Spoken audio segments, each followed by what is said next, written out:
each of us has the opportunity to be more than our history, more than our past, more than our experiences, because we can add to all of that our choices, our will, our drive to create or to become, to learn.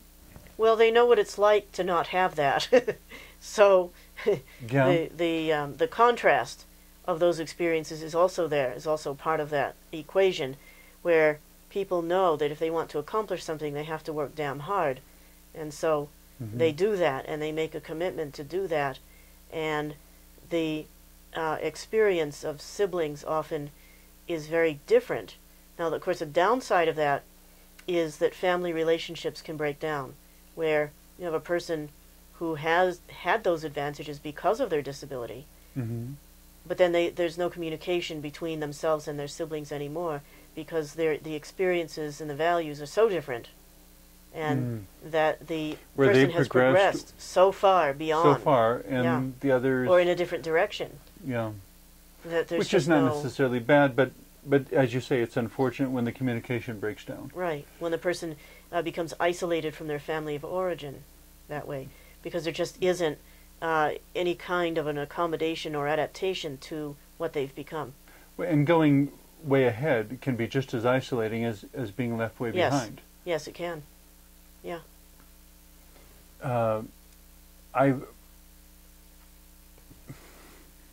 Touchy point, I suppose, depending on how precisely we described it. The whole idea being patronizing. I have heard a number of parents describe having Mongoloid children and how much they learned about what it means to love from their child. And I'm not denying any of that. I think it's wonderful. But it would be really easy for that to slip into being a really patronizing attitude. That's like the Special Olympics monologue thing that happens, and nothing to criticize Special Olympics, because they do some good work, but a lot of that rhetoric seeps into everyday language. How do we keep the rhetoric from becoming patronizing and allow it to be genuine? I think we have to be honest about our experiences and use language that expresses that honesty, that sometimes a disability is a real pain in the ass. And be able to say that. And be able to say that in a context that where the receiver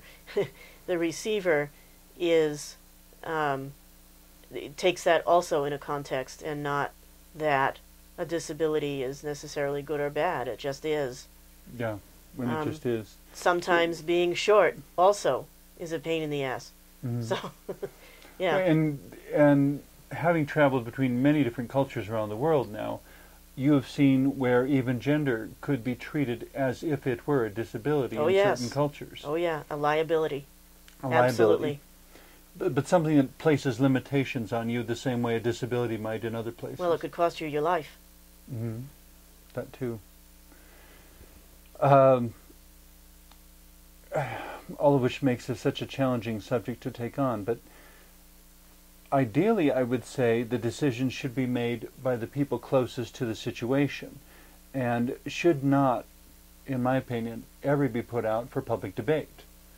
The various news incidences over the last 10, 20 years of somebody who has a terminal condition, and it becomes a debate across the entire news media between thousands upon thousands of people who will never meet this person, who bear no responsibility or involvement whatsoever in the consequences of the choice, all deciding on whether or not this person should be allowed to choose a dignified death.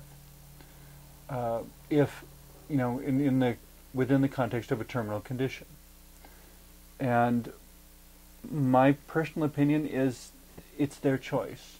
Give them accurate information. That's the key, is accurate information. And many people... But let it be their choice. Let it be their choice. But many people in this situation do not get accurate and complete information. The information they get is filtered by the medical community. Okay. Or it's filtered by some certain religious beliefs. Well, and the assumption, the general assumption seems to be that the medical community is unbiased in terms of what it recommends. Yeah, it isn't. That's a bit idealistic, to say the least. I think it's getting better. It's getting better, Okay. at least in this country, from what I understand. How do we know when a medical opinion is unbiased? Is there a way to know?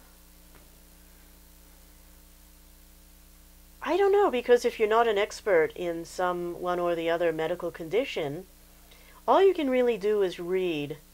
But then you have to have a certain level of education to understand what it is you're reading, to understand what the source means, the origin of what you're reading means. Is the source advocacy? Is it activism? Is it some sort of an investigation?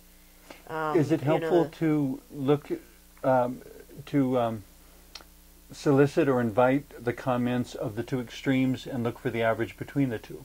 It might be. You know, find someone who is adamantly for it and someone who's adamantly against it, and once you've heard their presentation, decide what, if anything, is in the middle between the two. Yeah, that's one way to look at it. Okay. That's certainly one way to look at it. I think there's going to be public debate, whether you like it or not. These cases, these situations that that we often see in the media are sensationalized. Yes. Which is sensationalized, generally not helpful to and the so people trying to right make off, right off, we're dealing with something bad, because the portrayal of those situations in the media is inaccurate.